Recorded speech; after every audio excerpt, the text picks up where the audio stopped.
Mike King back. It is Tuesday, so you know what that means. It is Tom Childry, show sponsor in the house. He is here today with the tenacious Top of Mind Topic Tuesday. Tom, how are you? I'm doing fantastic, Mike. Good to be back. Yes, it's good for you to be back. We're happy to have you here. The name of the program, the tenacious Top of Mind Topic Tuesday. You're global as well. That's correct. You okay? We have a podcast going now too. All righty. So how can people hear you out there on the global side? Good question. International Business Growth Radio. Yeah, I'm not sure exactly how to do that yet because Okay. I'm brand new at it, but I will be sharing that. So you, ladies and gentlemen, you can find Tom Childry, the man, at IGBR Network. And that way you can hear he is taking his talents global. That's what happens when somebody starts here and then they're out there, just blowing up. All righty, Tom Childry sponsored the program, sir. Thank you, as I say always. All righty, what do we hear? Give people the Tom Childry 30-second speech. I'm Tom Childry, the credit card guy with Beyond. We're a payments company. I specialize in helping successful businesses and entrepreneurs reduce the cost of accepting credit cards while improving the customer experience. Make it easy for them to pay. Quick, easy collect will make it easier than you expect. So we just had Alonzo on, and we had talked about intellectual property, and he has customers, repeat customers, but you're here today talking about the value of a customer. That's right. So the topic is, what's it worth to you to get a customer? There's two pieces to that. There's the cost to acquire that customer the first time. Okay. And then there's the value of providing good service, good quality product, and getting repeat customers. So on the first half, we look at what's the cost to acquire a customer?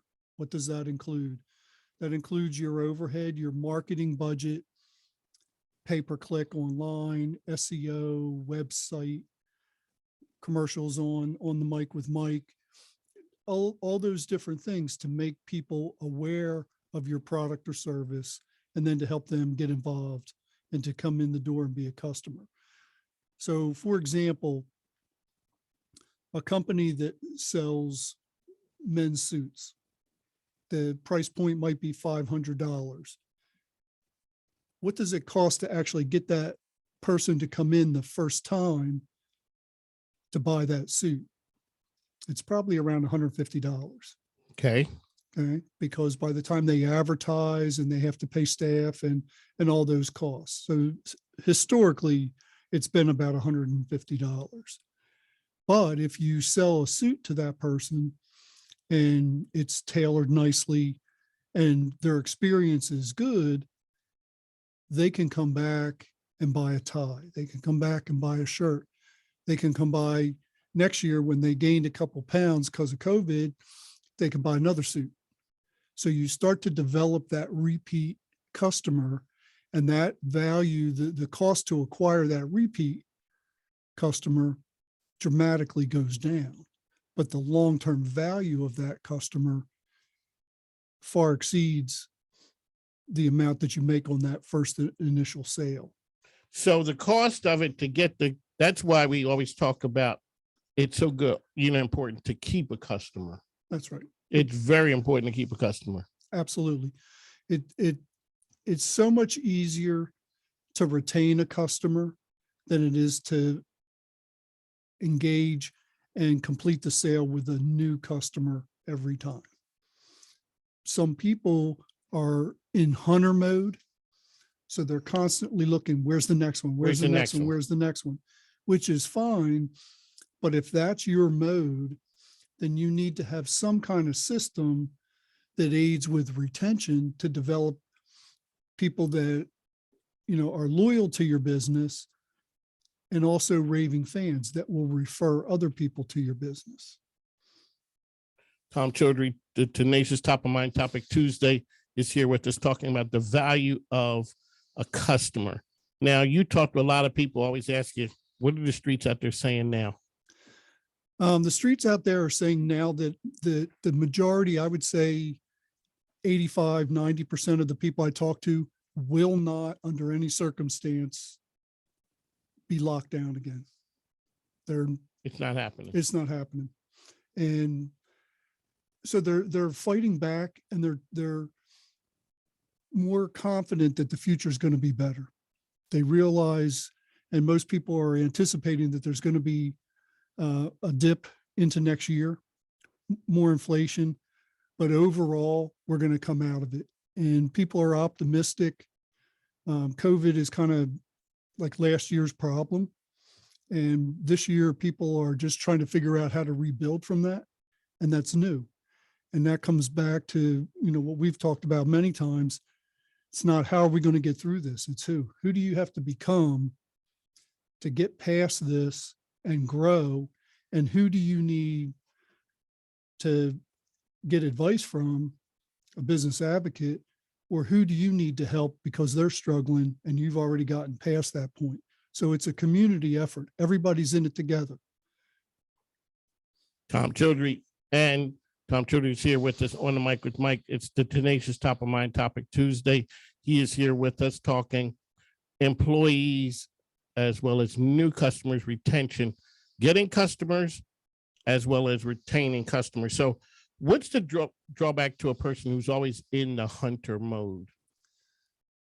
When you're in the hunter mode, it's kind of like you're paddling as fast as you can in the front of the boat. Somebody in the back of the boat's drilling holes.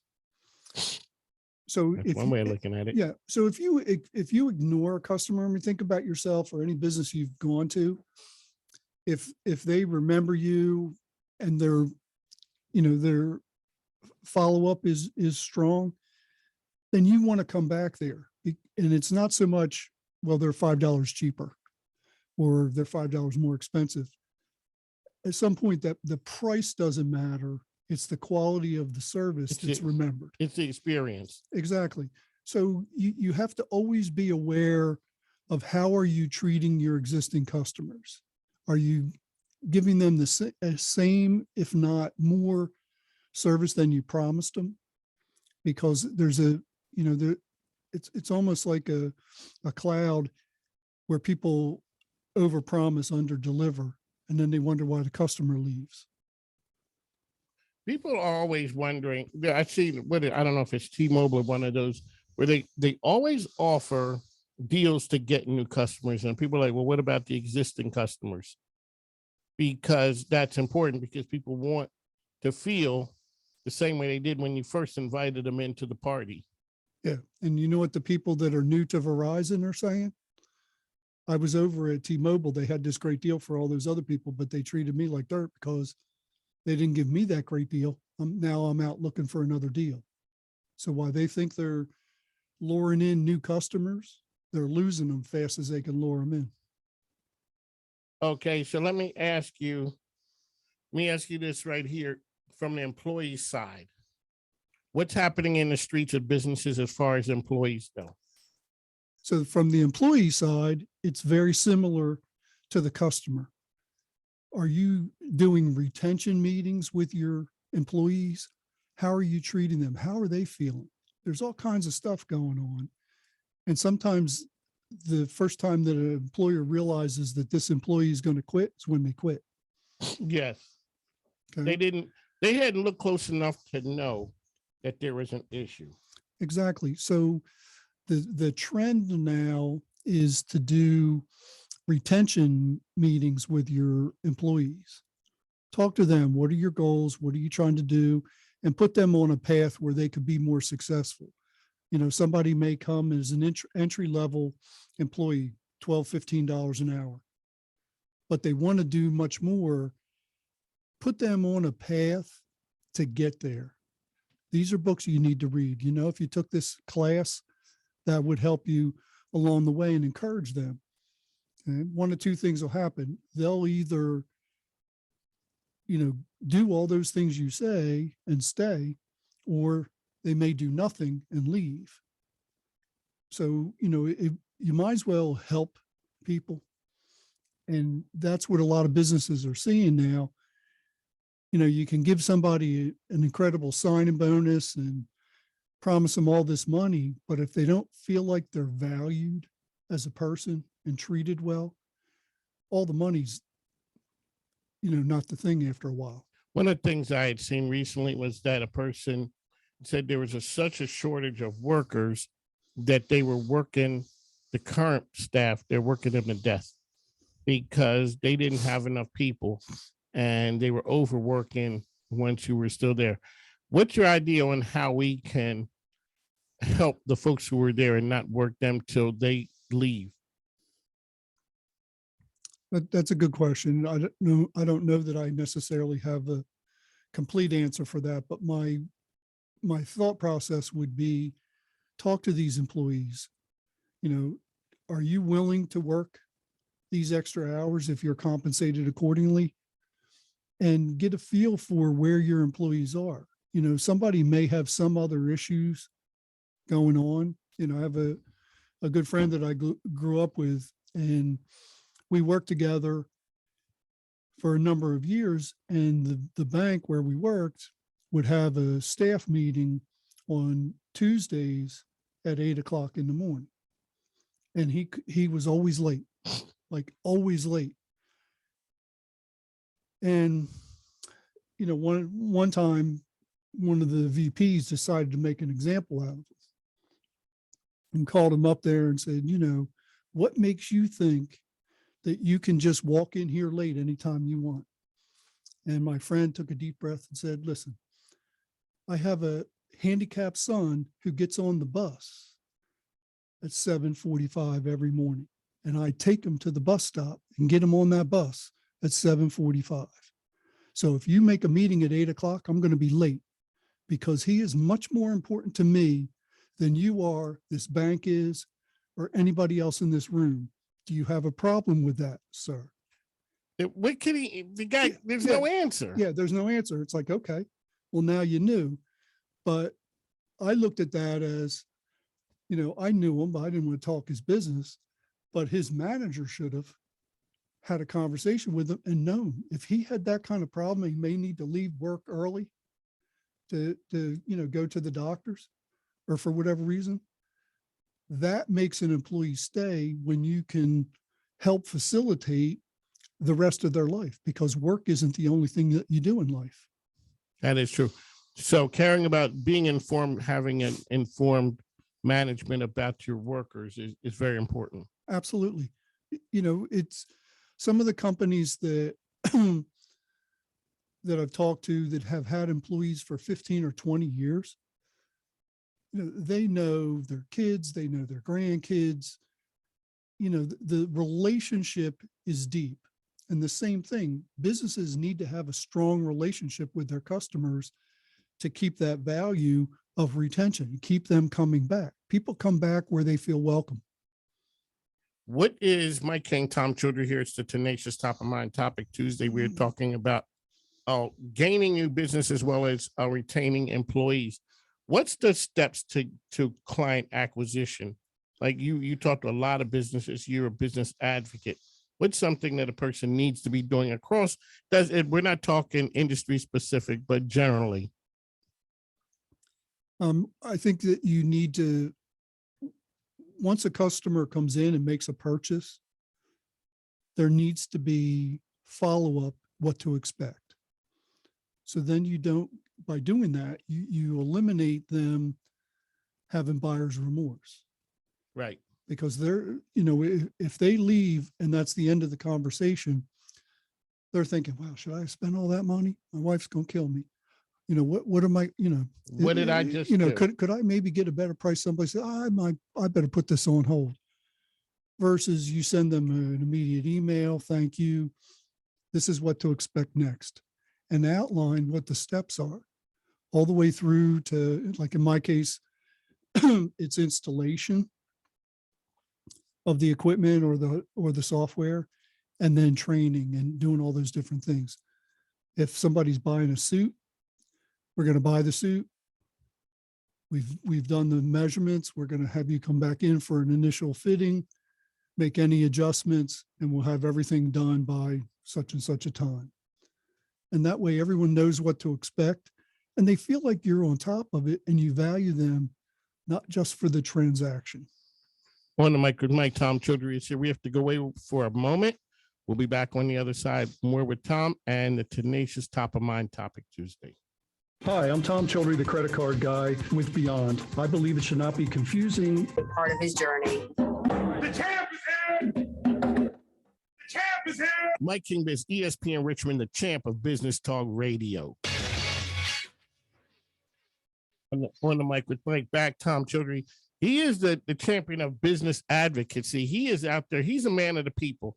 He knows everybody. Mike King, Tom Childry. This is the tenacious top of mind topic Tuesday.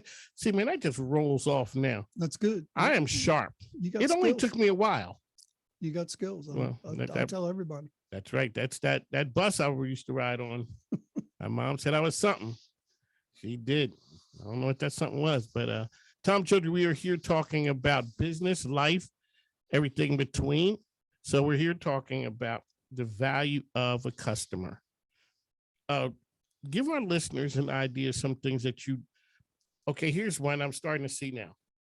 Businesses are challenging customers' comments on social media. In the past, business owners, it was always the customer's always right.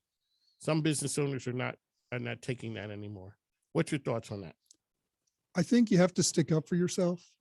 And if it's a valid problem that someone has, you have to address it. You don't have to necessarily challenge them. And how about if you do it on social media? Right. Even then, especially if someone puts a bad review up on social media, say on Facebook or somebody, about you, you need to respond to that. And you can say, we were not aware that you had a problem. As promised, we'll resolve any problems that you have. Please call our office, blah, blah, blah. And, get it so you're responsive, because everybody knows there's going to be somebody who's got a bad attitude. And some people will pick a fight with you on social media because they know if they did it to your face, you'd hit them. That is true. And social media does give us the platform of saying whatever we want to say. For the most part, yeah. All righty. So you're saying businesses are out there. They're looking for Delta variant, Omni, whatever the new thing is called. We are not going back to what we were before. Businesses are plowing forward. They are. Businesses are plowing forward. And if you took Omnicron and you rearrange the words, it's moronic. Only a man from Delaware would come up with that. Yes, he is.